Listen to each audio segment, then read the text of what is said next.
It doesn't matter what industry, sector, business you're in. It doesn't matter the size of your company.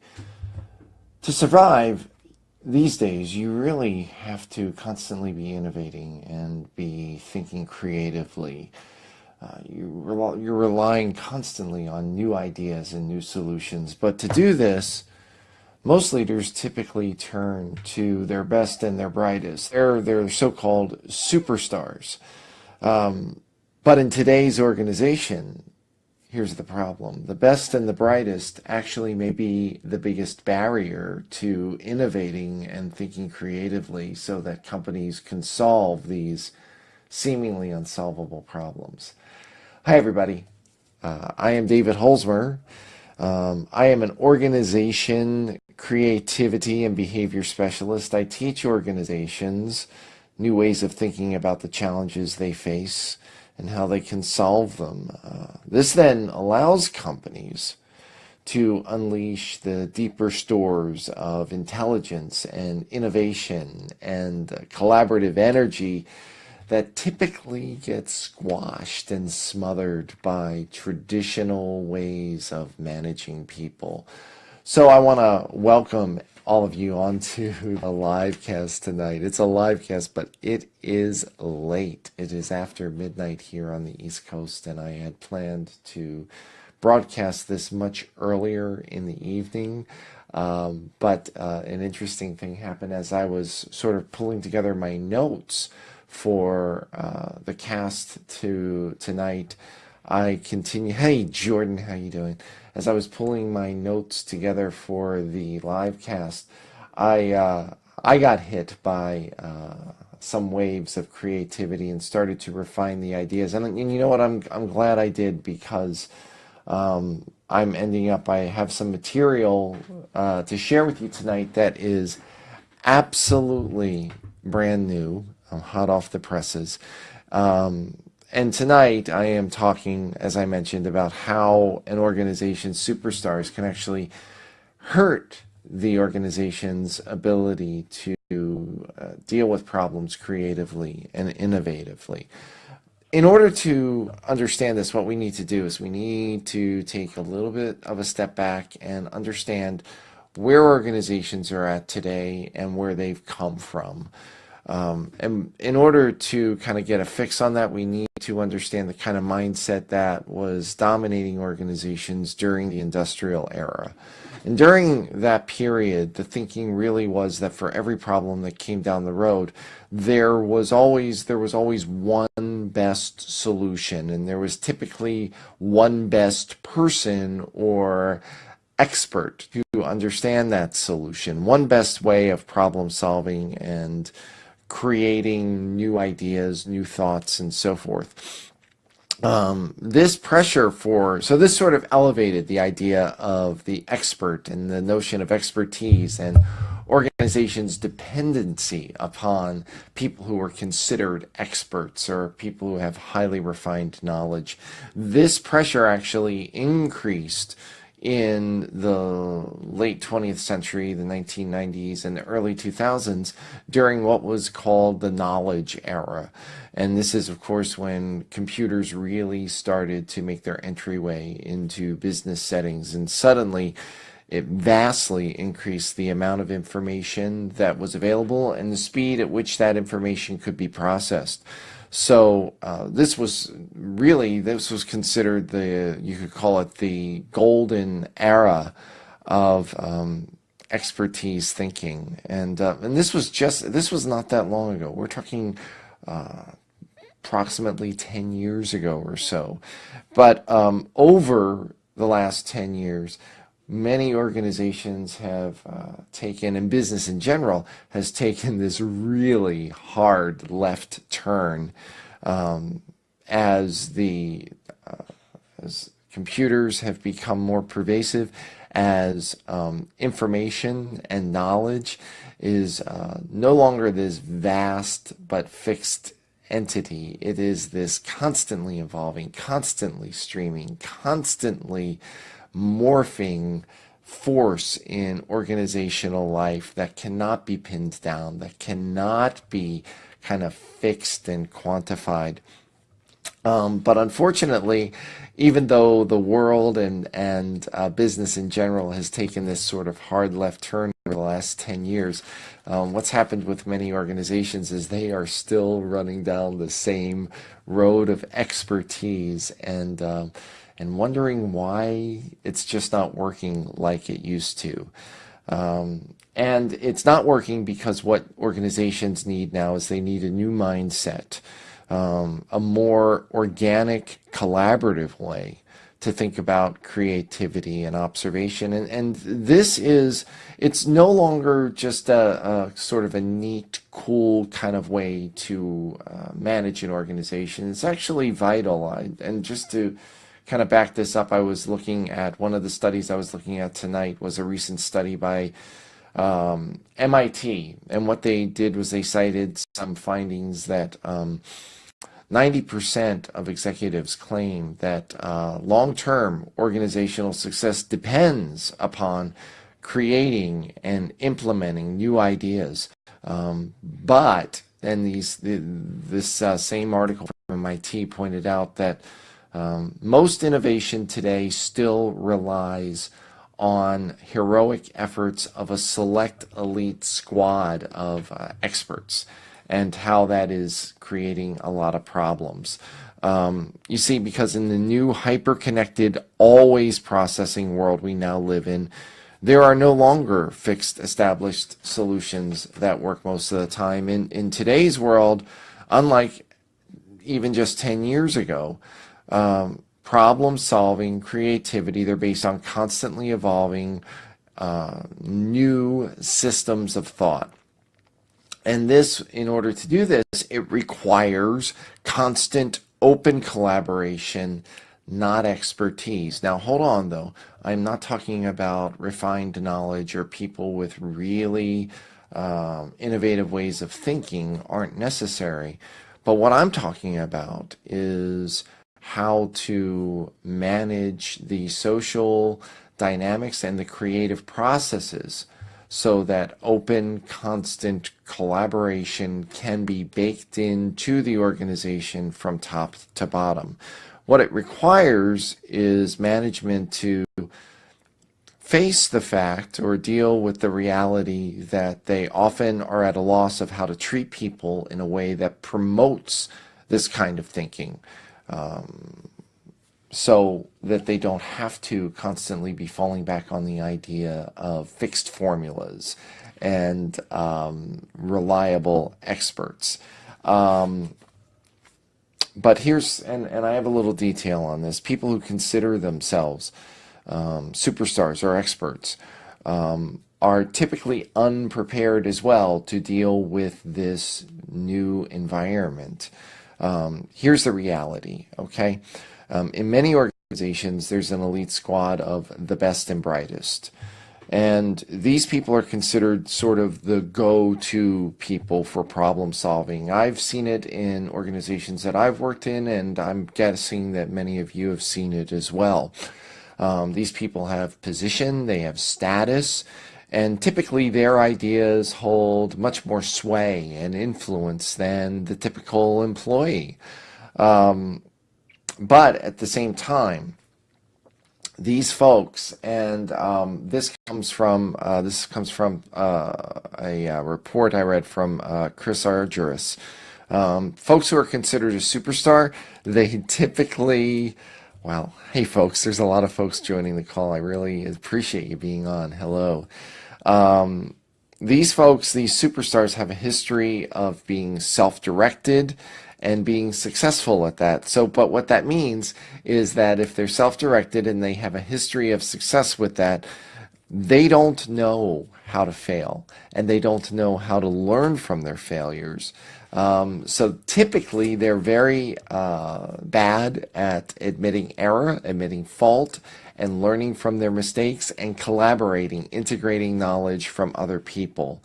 The idea here then is that if you believe that you are the smartest person in the room, reality is you have no idea what's going on in that room, because I'm thinking about, because I was reading, there's this great book here, it's called Too Big to Know by David Weinberger. And if you look at the tagline there, it totally nails it.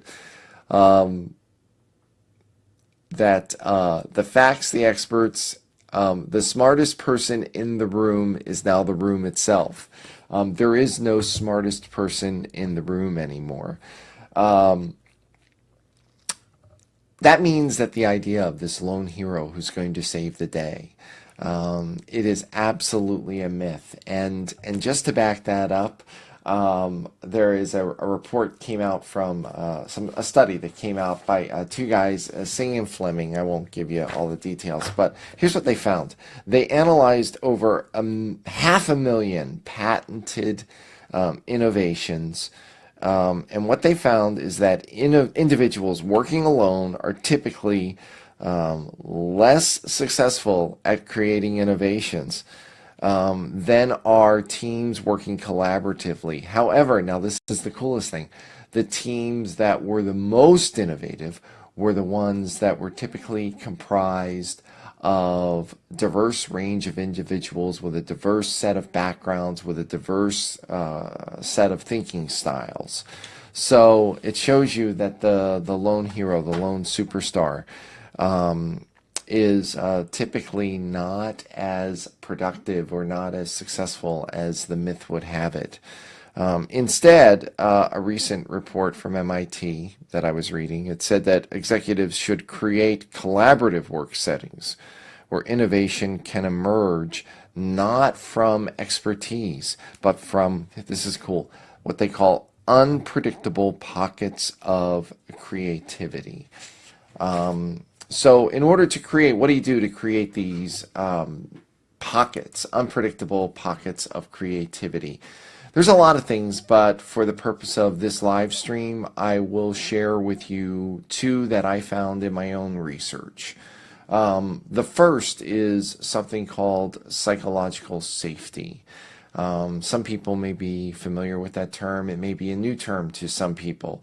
What it is, it's a dynamic. It's not an individual dynamic. It's a group dynamic. It is a shared belief within the group that the group is a safe place for interpersonal risk-taking, making mistakes, and voicing ideas that are unpopular and could even be wrong. See, in a lot of organizations, there's tremendous stigma against voicing ideas that go against popular thinking or that contradict a so-called expert.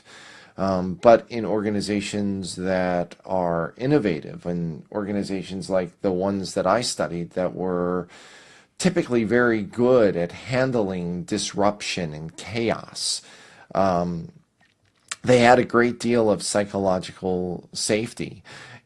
Just to make it very real, in a psychologically safe environment, people know that questioning the status quo, making a mistake, throwing an idea out there that might not be popular, they know that such behavior will be met with understanding, and even if it's wrong, tolerance and forgiveness rather than punishment and social stigma. This is why psychological safety is such a critical dynamic now in organizations that are innovative. And what they found, for instance, Google recently did a study to look internally and find out what the key dynamic was in their most innovative teams. And the dynamic, this was interesting, the dynamic that they found was exactly the same thing I found in my own field research. The number one determinant was psychological safety. So that is key, learning how to manage people through the use and through establishing cultures that are rich in psychological safety. Second dynamic, I said I would share two. Here's the second one. It's a notion of coherence. Now, on the one hand, you may hear that and think coherence just means basic understanding, like something is clear.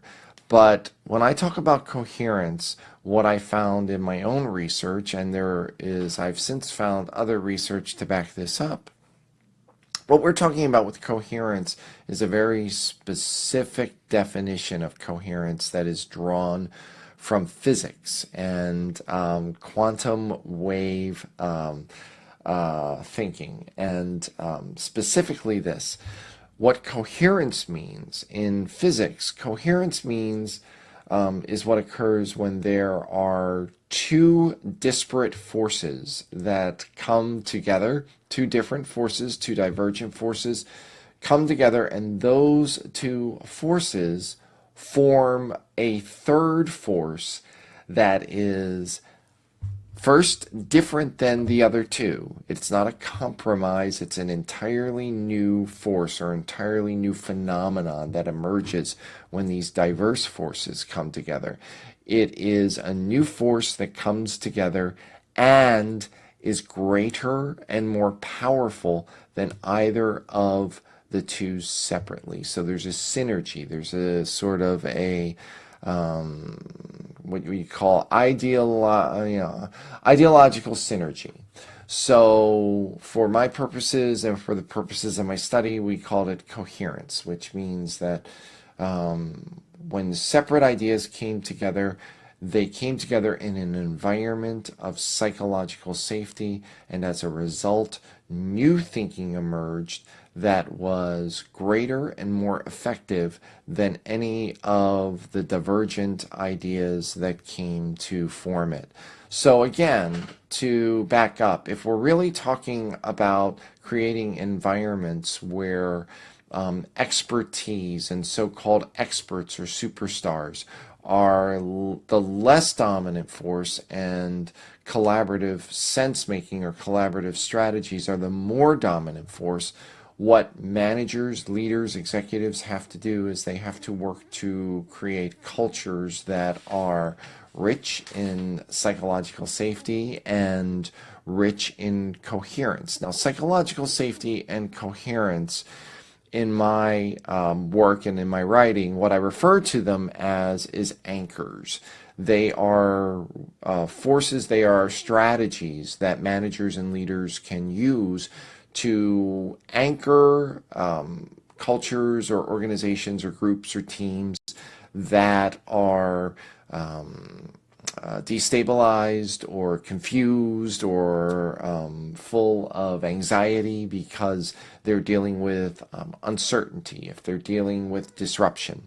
So these are two anchors. There's actually four.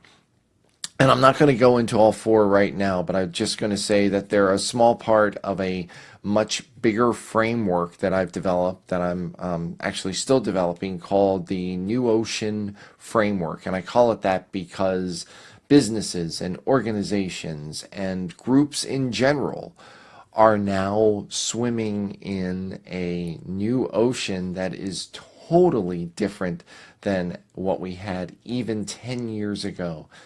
But because there is not a succinct conceptual framework for understanding what's going on and how to respond to it, most organizations are baffled. But the New Ocean framework that I've developed is a framework for understanding what is going on and responding to it in an effective way. So what I am currently doing is I'm developing the framework to help organizations understand and conquer the unique problems they're now facing. If you'd like to learn more about this, and if you'd like to read more about some of the other anchors in place, you can go over to my website, which is davidholzmer.com. If you go over there, you will see there's a link to the blog section. You can read some of the articles that I've posted so far. And in addition, and I think most importantly, you can sign up for the mailing list, because if you sign up for the mailing list over at my website, what I'll be sure to do is keep you informed about upcoming live streams like this one, upcoming blog posts, and within the next 6 months an upcoming ebook that is going to talk at least about the anchors and perhaps the entire New Ocean strategy. So anyway, once more, I am David Holzmer, and I am an organizational innovation and behavior specialist. And what I'm doing is I am helping companies tap in to the inner creativity, innovation, and collaborative energy that is there but has typically been suppressed with traditional management strategies. So I want to thank everybody for being on the call tonight. There's a bunch of people. Jordan, hello. Lois, hello. Monica, Amy, Paul, Al. Thank you all. And Sonia and Liz, thank you all for joining on the call tonight, the live stream. And I will be seeing you soon. I will be back next week with another live stream. Take care now and good night.